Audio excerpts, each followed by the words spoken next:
Hello friends, Radhe Radhe, जय श्री कृष्णा। आप दीपावली है और मैं जा रही हूँ दीपावली का पूजन करने।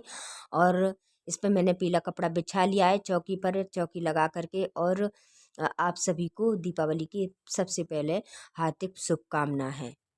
तो मैं ये कलश तैयार कर रही हूँ और इस पे मैं बना लूँगी स्वास्तिक। स्वास्तिक बना करके मैंने इसमें जल भर लिया है और आसन दे दूँगी चावल का। और एक अष्टदल कमल बना लिया है मैंने, उस पर मैं रख लूँगी जोत को। माता रानी को मैंने पहले ही विराजमान, ये मेरी पुरानी तस्वीर है, मैं इसका ही पूजन करती हूँ और बहुत सुंदर लगती है। और मैं मूर्तियाँ लेके आई हूँ, मूर्तियाँ हमें ज़रूर लेके आने चाहिए दीपावली पर। और क्योंकि उनकी ही पूजा की जाती है, नई मूर्तियों की। और जो पुरानी मूर्तियाँ होती हैं उन्हें हम विसर्जन कर देते हैं। तो मैं ये जोत है, जोत जला लिए, मेरी अखंड जोत है। अखंड जोत हमारी 2-3 दिन तक ये जलती रहेगी। और मैंने यहाँ पर धन रख लिया है, जैसे चावल हैं और अन्न और धन दोनों ही रखे जाते हैं। और इसमें मैंने कुछ सिक्के रख लिए, गेहूँ है, चावल है, और जो हम खील खिलौने लेके आते हैं, खील खिलौने बतासे, वो भी हमने इसमें रख लिए हैं। छोटे छोटे दीपकों में रख लिए हैं मैंने, क्योंकि रखना ज़रूरी होता है इनको। माँ रानी के लिए बहुत प्रिय है ये चीज़ है। और ये लाई हूँ मैं मूर्ति, मिट्टी की मूर्तियाँ बहुत सुंदर हैं, प्यारी हैं, छोटी छोटी हैं। और मेरा छोटा ही मंदिर है तो मैं छोटी ही लेके आई हूँ, क्योंकि इनकी साल भर पूजन होगा इनका। और साल भर के बाद में हम जैसे नई मूर्तियाँ आती है तो पुरानी मूर्तियों को बाहर नहीं देना चाहिए, अपने गमले में ही विसर्जन कर देते हैं इनको। और देखिए छोटी छोटी मूर्तियाँ हैं और इनको ही मैं, जो पुरानी वाली थी वो मैंने विसर्जन कर दी। आज शाम को ही की है। और पहले से, क्योंकि पुरानी मूर्तियाँ की हम सेवा पूजन करते रहते हैं पूरी साल, तो बहुत अच्छी लगती है। वो भी मेरी बिल्कुल ऐसी की ऐसी रखी थी। और मिट्टी की है, मैंने हमेशा मैं गमले में डाल देती हूँ तो वो विसर्जन हो जाती है, मिट्टी में ही मिल जाती हैं।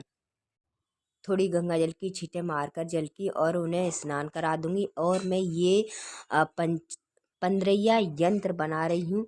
और ये बनाना बहुत शुभ होता है, जैसे हम पोट्री बनाते हैं ना, तो उस पे बना रही हूँ मैं। और ये भोजपत्र है, भोजपत्र पे ही अगली साल तो मैंने सादा कागज़ पे ही बनाया था, प्लेन कागज़ पर। अब की बार मैं भोजपत्र लेके आई हूँ, तो बहुत अच्छा होता है, बहुत शुभ होता है बनाना पंद्रैया यंत्र। और इसकी मैं बनाऊंगी पोटरी, तो पहले मैंने बना के रख दिया है, उसे सिंदूर से सूख जाएगा जब तक। हम सभी परिवार को मिल करके माता रानी की पूजा करनी चाहिए, और गौरी गणेश की, और साथ में है लक्ष्मी माँ का तो पूजन है ही है। मेरे पति हैं वो भी पूजन कर रहे हैं। हमने धूप दीप जला करके और माता को रोली हल्दी चावल का टीका लगा रहे हैं, और हमने भी लगा दिया है और भोग लगा रहे हैं। भोग मैं लगा रही हूँ, इसमें हम अगर पान का पत्ता है तो पान के पत्ते में लगा दिए, बहुत अच्छा होता है। बर्फी का भोग माँ लक्ष्मी को और गणेश जी को लड्डू का भोग लगता है, तो ये हमने भोग लगा दिया है। माता लक्ष्मी की ज़्यादातर गुप्त पूजा ही होती है। और हम मैं तो रात के 12 बजे पूजन किया करती थी माता लक्ष्मी की। इस साल मैंने मुहूर्त के हिसाब से पूजन किया है। और ये है खील, जैसे हम खील खिलौने लाते हैं तो उनकी वर्षा कर रही हूँ मैं खड़े होकर के माता रानी पर। और माँ लक्ष्मी पर जब इनकी वर्षा करते हैं ना, तो माँ लक्ष्मी कहती हैं कि जैसे मेरे ऊपर ये वर्षा कर रहे हैं हम लोग, तो वैसे ही वर्षा हम सभी पर अन्न धन की वर्षा होती रहे। और माता रानी इस भाव से हम इनके ऊपर ये खीले चढ़ाते हैं। तो मैंने ये खीले की वर्षा कर दी है उनके ऊपर, और हम सभी पर, हम मेरे सभी यूट्यूब परिवार के ऊपर माता रानी की यूं ही वर्षा होती रहे। और हमने पूजन किया, बच्चों ने मेरे साथ में ही, हम जो पोट्री बनाते हैं उनका भी पूजन हमें कर लेने चाहिए। माता रानी के पास ही रख दिया है, जो भी धन सारा अपना धन होता है सभी की इस दिन पूजा की जाए। हमें एक 10-10 लोटों की, 1000 की गड्डी बना के रखना चाहिए लॉकर में, और उनका पूजन करना चाहिए। ये एटीएम है, एटीएम आया है मेरे बेटे का, तो उसने एटीएम भी रख लिया है पूजन में।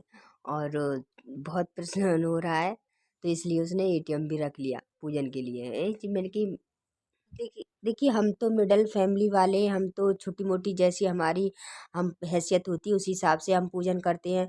लेकिन अपने लॉकर कभी भी खाली नहीं छोड़ना चाहिए, इस हिसाब से मैंने बताया है। छोटी ही गड्डी अपने लॉकर में रखना बहुत अच्छा होता है। लॉकर कभी भी खाली नहीं रहना चाहिए, ना ही क्योंकि आजकल तो देखो बैंकों में रखने लगे हैं पैसा, इस वजह से थोड़ा सा पैसा लॉकर में भी रहना चाहिए, जिससे हमारे घर में बरकत बनी रहे, लक्ष्मी माँ की कृपा बनी रहे। लॉकर हमारा कभी भी खाली नहीं रहना चाहिए, इस वजह से ये गड्डियाँ छोटी छोटी अपने हैसियत के हिसाब से बना के रखनी चाहिए। और हम इस सब पूरे परिवार ने हम मिल कर के पूजन किया। और मैं कमलगट्टा की माला से माता लक्ष्मी के मंत्रों का जाप किया मैंने। जाप करने के बाद में फिर हम सभी ने आरती की। आरती हमें गुप्त नहीं करना चाहिए, घंटी बजा के ही आरती करना चाहिए, क्योंकि इससे माता लक्ष्मी और ज़्यादा प्रसन्न होती है। हाथ और आरती हमेशा घंटी बजा के की जाती है। हमने पूरे परिवार ने माँ लक्ष्मी की आरती की, लक्ष्मी गणेश जी की। और इसी तरीके से मैंने लक्ष्मी गणेश जी का पूजन किया अपने परिवार सहित। और आप सभी को एक बार फिर दीपावली की हार्दिक शुभकामना है। और अगर मेरी वीडियो थोड़ी सी भी अच्छी लगी तो लाइक करें, सब्सक्राइब करें। राधे राधे, जय श्री कृष्णा। फिर मिलते हैं। और जो भी तुमने धन अपना जो भी रुपए पैसे रखे हैं ना, उनको उठा करके रख लेने चाहिए तुरंत के तुरंत। ज़्यादा देर तक नहीं रखना चाहिए, क्योंकि जलने वलने का डर रहता है, इसलिए। तो आज के लिए इतना ही। और मेरी वीडियो अच्छी लगी थोड़ी सी भी तो लाइक करें, सब्सक्राइब करें। राधे राधे, जय श्री कृष्णा। फिर मिलते हैं।